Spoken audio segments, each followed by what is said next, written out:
ಎಲ್ಲರಿಗೂ ನಮಸ್ಕಾರ ವೀಕ್ಷಕರೇ. ಇಂದು ಬಹಳ ಶಕ್ತಿಶಾಲಿಯಾಗಿರುವಂತಹ ಅದೃಷ್ಟಕರವಾಗಿರುವಂತಹ ವಿಶೇಷವಾಗಿರುವ ಹುಣ್ಣಿಮೆ ಮುಗಿದಿದೆ.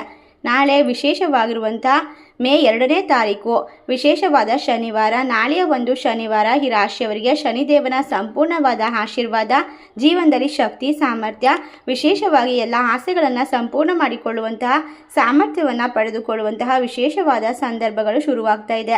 ಹಾಗಾದರೆ ನಾಳೆಯ ಒಂದು ವಿಶೇಷ ಶನಿವಾರದಿಂದ ಯಾವೆಲ್ಲ ರಾಶಿಯವರಿಗೆ ಯಾವೆಲ್ಲ ರೀತಿಯ ಅದೃಷ್ಟ ಶುರುವಾಗುತ್ತೆ, ಯಾವೆಲ್ಲ ರೀತಿಯ ಕಷ್ಟಗಳಿಂದ ಪರಿಹಾರ ದೊರೀತಾ ಹೋಗುತ್ತೆ, ಹಿರಿಯರ ಒಂದು ಆಶೀರ್ವಾದದಿಂದ ಯಾವೆಲ್ಲ ರೀತಿಯ ಲಾಭವನ್ನು ಕಂಡುಕೊಳ್ತೀರಾ, ಈ ಹುಣ್ಣಿಮೆ ಮುಗಿದ ನಂತರ ಶನಿದೇವನ ಕೃಪೆಗೆ ಪಾತ್ರರಾಗುವಂತಹ ರಾಶಿಗಳು ಯಾವ್ಯಾವು, ಯಾವೆಲ್ಲ ರೀತಿಯ ಕಷ್ಟಗಳಿಂದ ಸಂಪೂರ್ಣವಾಗಿ ಬಿಡುಗಡೆ ಸಿಗುತ್ತದೆ ಎಂಬ ವಿಶೇಷ ಮಾಹಿತಿಯನ್ನು ನೋಡ್ತಾ ಹೋಗೋಣ. ಅದಕ್ಕೂ ಮುನ್ನ ನೀವು ಕೂಡ ದೇವರು ಹಾಗೂ ಜ್ಯೋತಿಷ್ಯ ಶಾಸ್ತ್ರವನ್ನು ನಂಬೋದಾದರೆ ಈಗಲೇ ವಿಡಿಯೋಗೆ ಒಂದು ಲೈಕ್ ಕೊಟ್ಟು ತಪ್ಪದೇ ನಮ್ಮ ಚಾನಲ್ನ ಸಬ್ಸ್ಕ್ರೈಬ್ ಮಾಡಿ, ಹಾಗೆ ಪಕ್ಕದಲ್ಲಿ ಇರುವಂಥ ಬೆಲ್ ಐಕನ್ನ ಪ್ರೆಸ್ ಮಾಡಿ. ಹೌದು, ಈ ರಾಶಿ ಚಕ್ರದವರಿಗೆ ಇನ್ನು ಮುಂದೆ ವಿಶೇಷವಾಗಿರುವ ಸಮಯ ಪ್ರಾರಂಭವಾಗ್ತಾ ಇರೋದ್ರಿಂದ ನೀವು ಕೂಡ ಶನಿದೇವರ ಭಕ್ತರಾಗಿದ್ದರೆ ಈಗಲೇ ಓಂ ಸಂ ಶನೇಶ್ವರಾಯ ನಮಃ ಎಂದು ತಪ್ಪದೆ ಕಮೆಂಟ್ ಮಾಡಿ, ನಮ್ಮ ಚಾನಲ್ಗೆ ಸಬ್ಸ್ಕ್ರೈಬ್ ಮಾಡಿ. ಹೌದು, ಈ ರಾಶಿ ಚಕ್ರದವರಿಗೆ ಈ ಸಂದರ್ಭದಲ್ಲಿ ವಿಶೇಷವಾಗಿರುವ ಲಾಭ, ಎಲ್ಲ ರೀತಿಯ ಕಷ್ಟಗಳಿಂದ ಪರಿಹಾರ, ನೆಮ್ಮದಿಯ ಜೀವನ ಶುರುವಾಗುತ್ತೆ. ಯಾವುದೇ ಕೆಲಸ ಮಾಡಿದ್ರು ಕೂಡ ಅದರಲ್ಲಿ ಅದ್ಭುತವಾಗಿರುವಂತಹ ದಿನವನ್ನು ಬರಮಾಡ್ಕೊಳ್ತೀರಾ. ಎಲ್ಲ ಕೆಲಸ ಕಾರ್ಯದಲ್ಲೂ ಕೂಡ ಜಾಗರೂಕತೆ ಅವಶ್ಯಕತೆ ಇರುತ್ತೆ. ಆರ್ಥಿಕವಾಗಿ ನಷ್ಟಗಳು ದೂರವಾಗುತ್ತೆ. ನಿಮ್ಮ ಜೀವನದಲ್ಲಿ ದ್ವಾದಶ ಗೋಚಾರ ಫಲವನ್ನು ನೋಡೋದಾದರೆ ಇನ್ನು ಮುಂದಿನ ಅದೃಷ್ಟದ ಒಂದು ವಿಶೇಷವಾದ ಸಮಯ ನಿಮ್ಮ ಜೀವನದಲ್ಲಿ ಶುರುವಾಗ್ತಾ ಇದೆ.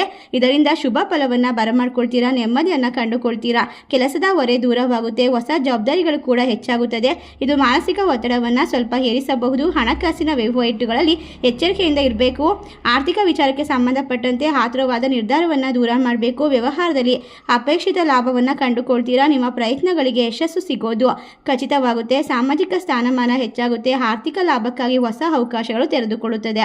ಒಟ್ಟಾರೆ ಈ ರಾಶಿ ಚಕ್ರದವರ ಜೀವನದಲ್ಲಿ ಇನ್ನು ಮುಂದೆ ಕಷ್ಟಗಳಿಂದ ಸಂಪೂರ್ಣವಾಗಿ ಪರಿಹಾರವನ್ನು ಪಡೆದುಕೊಳ್ಳುವಂತಹ ವಿಶೇಷವಾದ ಸಮಯ ಶುರುವಾಗೋದಕ್ಕೆ ಆತ್ಮವಿಶ್ವಾಸ ಮತ್ತು ಸಕಾರಾತ್ಮಕ ಶಕ್ತಿ ಸಿಗುತ್ತದೆ.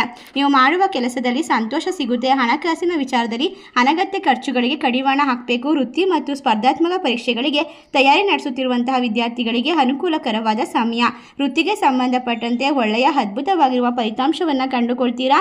ವೃತ್ತಿ ಜೀವನದಲ್ಲಿ ಹೊಸ ಜವಾಬ್ದಾರಿಗಳು ಸಿಗುತ್ತೆ. ಹಣಕಾಸಿನ ವಹಿವಾಟು ಜಾಗರೂಕತೆಯಿಂದ ನಿರ್ವಹಿಸಬೇಕು. ಉತ್ತಮವಾದ ಯೋಜನೆಯಲ್ಲಿ ಹಣವನ್ನು ಹೂಡಿಕೆ ಮಾಡೋದ್ರಿಂದ ಹಣಕಾಸಿನ ಆರ್ಥಿಕ ನಷ್ಟಗಳನ್ನು ತಡೆಯಬಹುದು. ಮಾನಸಿಕ ಒತ್ತಡವನ್ನು ದೂರ ಮಾಡಿಕೊಳ್ಳಬಹುದು. ನಿಮ್ಮ ಕೆಲಸಕ್ಕೆ ಅಡ್ಡಿಯಾಗುತ್ತಿರುವಂತಹ ಯಾವುದೇ ರೀತಿಯ ತೊಂದರೆಗಳನ್ನು ಈ ಸಂದರ್ಭದಲ್ಲಿ ದೂರ ಮಾಡಿಕೊಳ್ಳೋಕೆ ಗುರು ಹಿರಿಯರ ಮಾರ್ಗದರ್ಶನವನ್ನು ಕಂಡುಕೊಳ್ಳೋದು ಬಹಳ ಮುಖ್ಯ. ಯಾವುದೇ ನಿರ್ಧಾರ ತೆಗೆದುಕೊಳ್ಳುವಲ್ಲಿ ಎಚ್ಚರಿಕೆಯನ್ನು ವಹಿಸಿ. ಅದೃಷ್ಟ ನಿಮ್ಮ ಕಡೆಗೆ ಇರುತ್ತೆ. ಹೂಡಿಕೆಗಳಿಂದ ಲಾಭ ಸಿಗುತ್ತೆ. ಆತುರದ ನಿರ್ಧಾರವನ್ನು ಎಂದಿಗೂ ತೆಗೆದುಕೊಳ್ಬೇಡಿ. ಕೋರ್ಟ್ ಕೇಸ್ ವ್ಯವಹಾರದಲ್ಲಿ ಇರ್ತಕ್ಕಂಥ ತೊಂದರೆಗಳು ಜಯದ ರೂಪದಲ್ಲಿ ನಿಮಗೆ ಸಿಗುತ್ತೆ. ಅವಿವಾಹಿತರಿಗೆ ಮದುವೆಯ ಪ್ರಸ್ತಾವನೆ ಬರುತ್ತೆ. ಕೆಲವು ಆರೋಗ್ಯ ಸಮಸ್ಯೆಗಳು ದೂರವಾಗುತ್ತೆ. ಭಯ ಮತ್ತು ಚಿಂತನೆಗಳಿಂದ ಮುಂದುವರಿಸಬಹುದು. ಆದಾಯದ ಮೂಲಗಳು ತೆರೆದುಕೊಳ್ಳೋದ್ರಿಂದ ಆರೋಗ್ಯದಲ್ಲಿ ಸ್ವಲ್ಪ ಮಟ್ಟಿಗಿನ ಒಂದು ನೆಮ್ಮದಿಯನ್ನು ಕಂಡುಕೊಳ್ತೀರಾ. ಈ ರಾಶಿ ಚಕ್ರದವರಿಗೆ ಇನ್ನು ಮುಂದೆ ವ್ಯಾಪಾರ ವ್ಯವಹಾರದಲ್ಲಿ ಯಶಸ್ವಿ ಆಗುವಂತಹ ಸಮಯ. ವ್ಯವಹಾರದಲ್ಲಿ ಲಾಭ ಅನ್ನೋದು ಕಟ್ಟಿಟ್ಟ ಬುತ್ತಿ. ಹೂಡಿಕೆ ಮಾಡಿ ಕಾನೂನು ಅಡೆತಡೆಗಳನ್ನು ನಿವಾರಿಸಿಕೊಳ್ಳಬಹುದು. ಹೊಸ ಯೋಜನೆಗಳಿಗೆ ಅವಕಾಶಗಳಿಗೆ ಬಾಗಿಲು ತೆರೆದುಕೊಳ್ಳುವಂತಹ ಸುಸಂದರ್ಭ. ಜಮೀನು ಖರೀದಿ ಮಾಡೋಕೆ ಕೂಡ ಸೂಕ್ತವಾದ ಸಮಯ. ಆರೋಗ್ಯದ ಬಗ್ಗೆ ಕಾಳಜಿ ವಹಿಸಿ. ಕೆಲಸದಲ್ಲಿ ಇರ್ತಕ್ಕಂಥ ಪ್ರತಿಯೊಂದು ಅಡೆತಡೆಗಳನ್ನು ದೂರ ಮಾಡೋದಕ್ಕೆ ಶನಿದೇವನ ಆಶೀರ್ವಾದವನ್ನು ಪಡೆದುಕೊಳ್ಳೋದಕ್ಕೆ ಮರಿಬೇಡಿ.